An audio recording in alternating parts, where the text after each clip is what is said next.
क्या आप जानते हैं कि 15 मार्च को नीलगिरी के जंगलों में भयंकर आग लगी थी और फिर इस आग को बुझाने के लिए फॉरेस्ट डिपार्टमेंट और स्टेट एडमिनिस्ट्रेशन के कोलैबोरेशन के साथ इंडियन एयरफोर्स के MI-17 V5 हेलीकॉप्टर्स ने मल्टीपल बॉम्बी बकेट ऑपरेशंस परफॉर्म किए थे, जिसमें आग पर काबू पाने के लिए हेलीकॉप्टर्स की मदद से 16,000 लीटर से भी अधिक का पानी डिस्चार्ज किया गया था।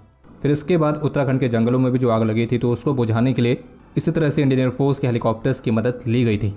और इस तरह के कोई पहले ऑपरेशंस नहीं है जिसमें इंडियन एयरफोर्स के हेलीकॉप्टर्स महत्वपूर्ण भूमिका में देखे जा रहे हैं, बल्कि इससे पहले इस तरह के कई सारे ऑपरेशंस हो चुके हैं जब इंडियन आर्म फोर्सेस के हेलीकॉप्टर्स ने बेहद ही ज़्यादा महत्वपूर्ण भूमिका निभाई है।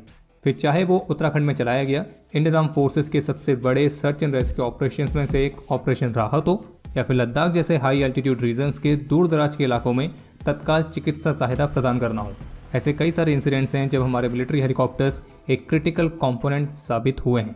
हेलीकॉप्टर्स को कई अलग अलग तरह के रोल्स में इस्तेमाल किया जाता है, फिर चाहे सर्च एंड रेस्क्यू हो, चिकित्सा सहायता प्रदान करना हो, स्पेशल ऑपरेशंस में कोई सपोर्ट करना हो, आर्टिलरी स्पॉटिंग करनी हो, मैरीटाइम पेट्रोलिंग करनी हो, ग्राउंड ट्रूप्स को क्लोज एयर सपोर्ट देना हो, या फिर ट्रूप्स, लॉजिस्टिक्स, कार्गो इन सभी का ट्रांसपोर्ट करना हो। ऐसे कई सारे रोल्स हैं जहाँ पे हेलीकॉप्टर्स इस्तेमाल किए जाते हैं और इसके चलते जो हेलीकॉप्टर फोर्स होती है तो वो दुनिया के किसी भी मिलिट्री पावर के लिए क्रिटिकल कंपोनेंट होती है। और आपको बता दें कि global fire power index rating के अनुसार भारत की मिलिट्री दुनिया की चौथी सबसे ताकतवर हेलीकॉप्टर्स की फ्लीट को ऑपरेट करती है। तो चलिए आज के एपिसोड में हम एक्सप्लोर करेंगे भारत की मिलिट्री हेलीकॉप्टर्स की स्ट्रेंथ को। तो स्वागत है आप सभी का डिफेंस ज्ञान सीरीज के एक बेहद ही फ्रेश एपिसोड में। So without wasting any time let's begin.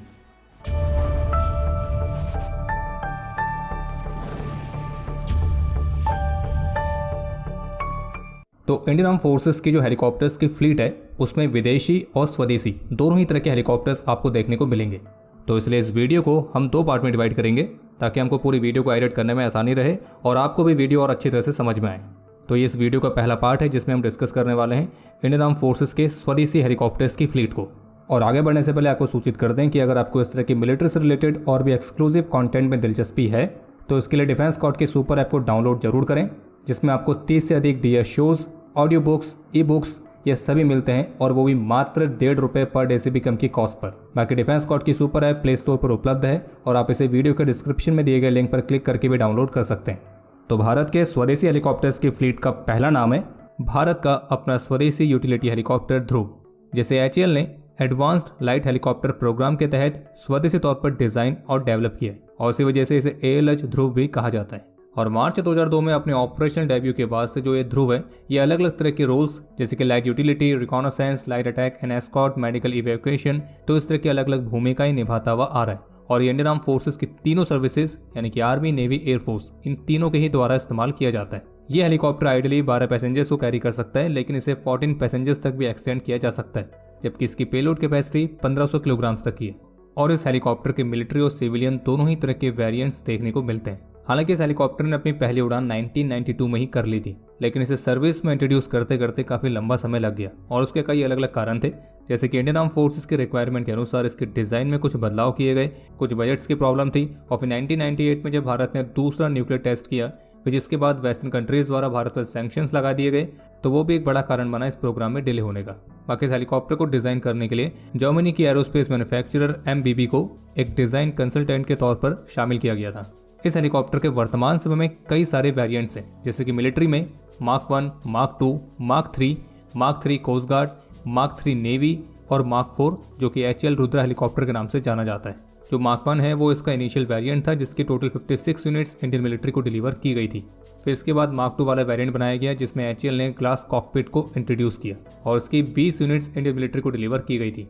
फिर आगे चलकर इसमें शक्ति 1H इंजन्स, नए electronic warfare suite, warning system, automatic chaff and flare dispensers, improved vibration control systems, तो इस तरह की इंप्रूवमेंट्स के साथ एक नया वर्जन बनाया गया जो कहलाया गया Mark 3, जो कि ध्रुव हेलीकॉप्टर का अभी तक का सबसे लेटेस्ट अनआर्म्ड वर्जन है। और जबकि कोस्ट गार्ड और नेवी के रिक्वायरमेंट को देखते हुए इसके MR यानी कि मरीन रिकॉनेसेंस वाले वर्जन्स भी बनाए गए, जिसमें मैरीटाइम रिकॉनेसेंस को परफॉर्म करने के लिए कुछ खास तरह की सर्विलियंस रडार और इलेक्ट्रो ऑप्टिकल इक्विपमेंट इक्विप्ड है। बाकी ध्रुव के सिविल वेरिएंट्स भी हैं जैसे कि ध्रुव C, ध्रुव CFW, ध्रुव CS और गरुड़ वसुधा।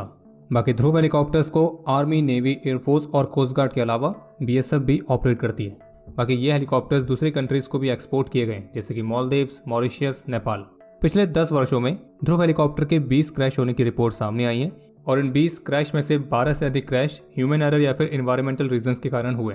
हालांकि कुछ क्रैश रिपोर्ट्स के बावजूद जो ALH ध्रुव है तो भारत के सबसे सफल स्वदेशी हेलीकॉप्टर्स में से एक है। और अब इसके बाद अगला नाम है ध्रुव हेलीकॉप्टर का ही आर्म्ड वर्जन रुद्रा का, जो कि ALH ध्रुव का Mark 4 वाला वेरिएंट है। और उसको बनाने के लिए ध्रुव हेलीकॉप्टर के ओरिजिनल एयरफ्रेम और बॉडी डिजाइन को ही रखा गया था ताकि डेवलपमेंट में कॉस्ट भी बचे और इस अटैक प्लेटफॉर्म का प्रोडक्शन भी तेजी से हो सके। हालांकि एक इंटरेस्टिंग बात यह है कि जो ये रुद्रा हेलीकॉप्टर का डेवलपमेंट है उसे दिसंबर 1998 के दौरान ऑफिशियली मंजूरी दी गई थी। और फिर इस हेलीकॉप्टर ने पहली उड़ान 2007 में कंडक्ट करी और इस इंडियन आर्म फोर्सेस के सर्विस में सबसे पहले इंट्रोड्यूस किया गया था 2012 में।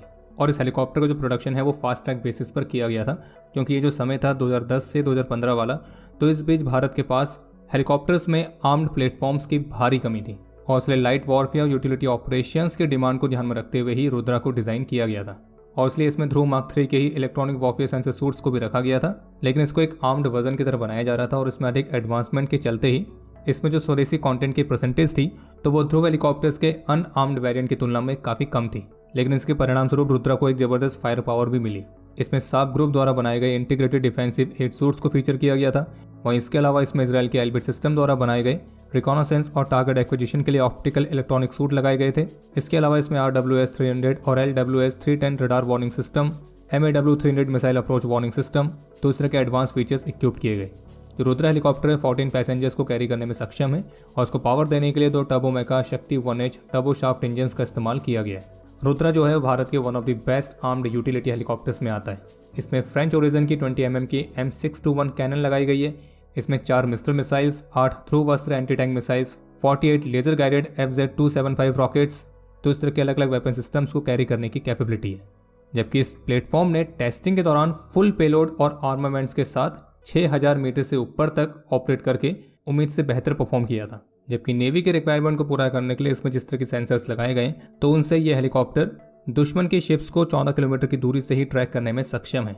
और 2021 के ऑफिशियल डेटा के मुताबिक 91 रुद्रा हेलीकॉप्टर्स इंडियन मिलिट्री के आर्सेनल में मौजूद हैं, जबकि इंडियन एयरफोर्स के लिए 50 और इंडियन आर्मी के लिए 25 और रुद्रा हेलीकॉप्टर्स के लिए ऑर्डर्स प्लेस किए गए। और जबकि पिछले साल 2023 में आर्मी के रुद्रा हेलीकॉप्टर्स ने नई जनरेशन के रॉकेट और टरेट एम्यूनिशन सिस्टम की फायरिंग को सफलतापूर्वक पूरा किया था। और अब रुद्रा के बाद अगला नाम है प्रचंड का, जो कि HAL द्वारा बनाए गए 3 बड़े प्लेटफॉर्म्स में से सबसे स्ट्रॉन्गेस्ट पिलर के तौर पर है, जो कि भारत में स्वदेशी तौर पर बनाया गया अभी तक का सबसे एडवांस और पहला मल्टी रोल एक ट्रू अटैक हेलीकॉप्टर है। इसे सर्विस में अक्टूबर 2022 में इंट्रोड्यूस किया गया था। भारत का यह लाइट कॉम्बैट हेलीकॉप्टर प्रचंड अपनी 21,300 फीट की सर्विस सीलिंग के साथ दुनिया में मौजूद सभी अटैक हेलीकॉप्टर्स की तुलना में सबसे अधिक ऊंचाई में ऑपरेट करने में सक्षम है। प्रचंड एक लाइट अटैक हेलीकॉप्टर है जो कि मल्टीपल रोल्स परफॉर्म कर सकता है, जैसे कि स्लो मूविंग एरियल टारगेट के खिलाफ एयर डिफेंस कैपेबिलिटी प्रोवाइड करना, काउंटर इंसर्जेंसी और काउंटर सरफेस फोर्स ऑपरेशंस में सपोर्ट प्रोवाइड करना, एनिमी एयर डिफेंस ऑपरेशंस को डिस्ट्रॉय करना। इसे अर्बन वॉरफेयर कंडीशंस में ऑफेंसिव पर्पस के लिए इस्तेमाल किया जा सकता है। स्पेशल हेलीबॉर्न ऑपरेशंस को एस्कॉर्ट करने के लिए इसका इस्तेमाल किया जा सकता है। ये combat search and rescue operations, armed aerial scouting duties, तो इस तरह के मल्टीपल रोल्स परफॉर्म करने में सक्षम है।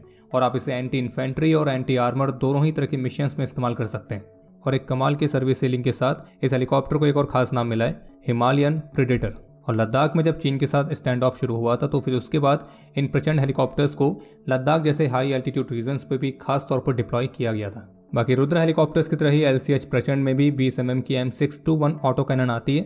बाकी इसमें air to air missiles, air to ground missiles, anti tank missiles, precision guided bombs, cluster munitions, unguided और गाइडेड रॉकेट्स, तो इस तरह के अलग अलग वेपन्स को कैरी करने के लिए 4 हार्ड पॉइंट्स दिए गए। इसका जो फ्रंटल कैनन है उसे दिन और रात दोनों ही तरह की कंडीशंस में टेस्ट किया गया है और उस टेस्ट के दौरान बेहद ही सटीकता के साथ इसने अपने टारगेट को डिस्ट्रॉय किया था। इस हेलीकॉप्टर का हर एक hardpoint 2 short range air to air Mistral missiles, 4 Dhruvastra anti tank missiles या फिर 12 EZ-275 लेजर गाइडेड रॉकेट्स, तो इनके कॉम्बिनेशन को कैरी कर सकता है। बाकी इस हेलीकॉप्टर की फिलहाल अभी टोटल 156 यूनिट्स के ऑर्डर्स हैं, जिसमें से 90 हेलीकॉप्टर्स आर्मी के लिए हैं और 66 एयरफोर्स के लिए। और जबकि अभी वर्तमान समय में 15 LCH हेलीकॉप्टर्स ऑपरेशनल कंडीशन में भी हैं, जिसमें से 10 एयरफोर्स में और 5 आर्मी में। हालांकि इस हेलीकॉप्टर के ओरिजिनल R&D और एक नई तरह के स्वदेशी एरियल कॉम्बैट प्लेटफॉर्म होने के नाते इसके नंबर्स फिलहाल अभी काफ़ी कम दिख रहे हैं, लेकिन हाँ, आने वाले समय में इसकी संख्या बढ़ेगी। और यहाँ तक कि नाइजीरिया और अर्जेंटीना ने भी इस प्लेटफॉर्म को खरीदने में अपनी दिलचस्पी दिखाई है। तो ये थी इंडियन आर्म फोर्सेस के स्वदेशी हेलीकॉप्टर्स की फ्लीट। बाकी इस वीडियो के पार्ट 2 में हम कवर करेंगे इंडियन आर्म फोर्सेस द्वारा इस्तेमाल किए जाने वाले एडवांस्ड कुछ विदेशी हेलीकॉप्टर्स। बाकी इस वीडियो को लेकर आपके कोई भी सुझाव या सवाल हो तो उसके लिए कमेंट सेक्शन ओपन है, और जल्दी मिलेंगे इस वीडियो के पार्ट 2 के साथ। तब तक के लिए जय हिंद, जय भारत।